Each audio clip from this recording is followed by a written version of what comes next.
Hey, this is Antonio. Welcome back to my channel. Let's have some fighting words. In this video, I want to talk about Terrance Crawford. And, you know, I really feel for Terrance Crawford. I kind of feel like people are boxing him out. I feel like he's just being blackballed in this sport. And it's really unfortunate. And we, as the consumers, unfortunately, we get the downside of that. I mean, he gets the downside, obviously, first and foremost. It's his career, it's his legacy, and it's his journey. But we also get the downside of that. So with Keith Thurman getting the winner of Ugas and Spence, it's safe to say that, Terrance Crawford is not going to be next in line, period. And there won't be a unification right there, unfortunately. So Terrance Crawford said, listen, I'm willing to go up. I'll go fight Jermell Charlo, the smaller of the two twins, at 154 pounds. In which case, Jermell's like, that's cool. You can come fight me, but you're going to get in line. You're not jumping the line. Who are you to, come up here and make demands? And at first, I'm like, I agree with that, to an extent. To an extent, I agree with it. I agree with it because it's just like, let's be fair to everybody else. Do I think that Jermell Charlo is thinking of it like that? No, I don't. But I understand, saying it. It sounds politically correct. But then I also think, well, Jermell Charlo and Earl Spence are like this. You got two Texas boys who, they're always hanging out, and whenever there's like a fight, they're always together. The twins and Spence, they're always together. Almost like, back in the day, it was like they were triplets. They were always together. So it's just like, could it be that you got a problem with my boy and since he's my boy, I'm going to get his back and I'm not going to let you come in either. You're not coming in through the side door. Now I hope it's not like that, but it kind of feels like that. It kind of feels like that. I hope it's not like that, but it does kind of feel like, well, that's my boy, and I'm not gonna, let you come in through this way, and then maybe you can make your way downstairs back to 147 pounds and go fight him or something like that. It kind of feels like that. However, one thing I do admire about Terrance Crawford is his resilience and, his ability just to believe that something's going to pop, something's going to happen. And he's had some ups and downs. When he's in the ring, everything is up. He's victorious, and he's proved right again and again and again. But outside of the ring, the politics continue to plague him and continue to haunt him. And even normally when a guy wants to go up and he's a champ, people are open arms. They're like, yeah, come up here. Yeah, I'll fight you. I'm not going to get maybe a belt out of you, but what I'll get is the popularity of fighting you. It's beneficial. Financially speaking, it's beneficial. But when it comes to Terrance Crawford, it's always a hard, long, strenuous, stressful journey. Like, it's never going to be an easy walk for this man. And yeah, everybody's going to say, well, he chose that side of the street to stand on, with Top Rank. But come on, at some point, we can't keep using that excuse. At some point, we have to admit that there are other forces that are preventing and holding this man back. And it's sad because it's just like the way it's going. We may never see this man's full potential. He may never see his own full potential the way it's going. And to be totally honest with you, I like his chances against Jermell Charlo because I know he's a smarter fighter than Jermell Charlo. So I like his chances, to be honest with you. Yeah, Jermell's bigger. Yeah, Jermell hits harder. Okay. But Jermell is kind of a one-trick pony as opposed to Terrance Crawford. He's got tricks up his sleeve, so he's not a one-trick pony. Let's just say you figure him out in round 2. He's got something in round 2, 3, 4. Let's say you figure him out around 4. He's got something 5, 6, 7. He's always going to have something else. He can always switch to the other side. He can just always do something else. He knows how to set traps. He's not some one-trick pony. He's not some headhunter. Jermell Charlo, I like him? Who doesn't like Jermell Charlo? If you don't like Jermell Charlo, I don't know.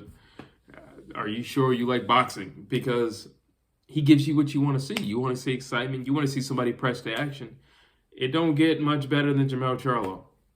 However, because of the way he fights and because of the intensity and ferocity that he fights, he's kind of easy to figure out what he's going to do round after round after round. And somebody who's as intelligent and crafty as Terrance Buddy Crawford, you know, Jermell's strengths would kind of just play into the hands of Terrance Crawford, you know. And again, I am so utterly impressed with the last win of Terrance Crawford, of how he physically handled Shawn Porter. Because Shawn Porter used to, at least when he was in the amateurs, he fought at 154 pounds. So he used to carry a lot of weight. And the way that Terrance kind of just maneuvered him and, you know, kind of big brothered him, it let me know, okay, you're stronger than what I thought you were. That's number one. Number two, I could see you going up. So 154 pounds, yeah, I could see that. I could see that. Absolutely, I could see that. And I think he would give Jermell problems. I really do. I think he would give him problems. And then you have Errol Spence. I've always been on the fence about Bud and Spence, because Spence will adapt, but he'll still be pressuring. And if there's one thing about Bud that you might have to let go of if you're going to fight him, it's that you have to lead the dance. Because if you do, you are literally playing into his hands. Some people don't mind being the matador. You can be the bull. Come to me. And Bud is totally okay with these guys who are all brawn and not that much brain. And I'm not saying that Errol Spence doesn't have a lot of brain, but he has a lot of brawn, and he's going to be coming full steam ahead. And, you know, I don't know. I also think he would allow the distance for a Terrance Crawford fight. I think he would allow that distance.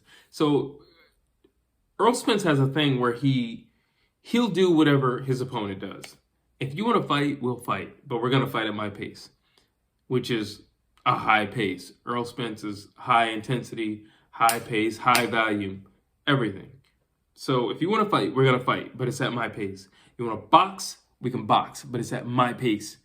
Whatever you want to do, we can do it, but it's at my pace. You want to fight from here, you want to fight from here, but it's at my pace. You want to fight on those ropes, or you want to fight in the center, but it's at my pace. He can't allow Bud to dictate anything, because if you do, like, it's just going to be a problem, and you are literally setting yourself up, and we are now playing chess. If you allow Bud to set things up, if you allow Bud to say what type of fight we're going to have, it would be better if you go in there and say, hey, Bud, we're going to box tonight. And Bud's like, all right, let's box it out.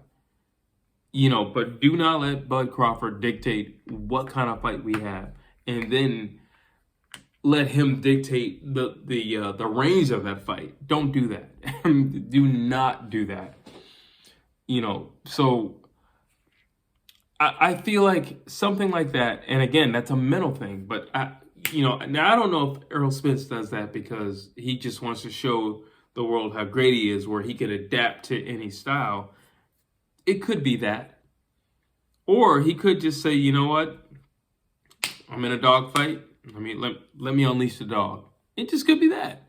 You know, are we going to box tonight? All right, cool. I got a great jab. Cool. It could literally be that.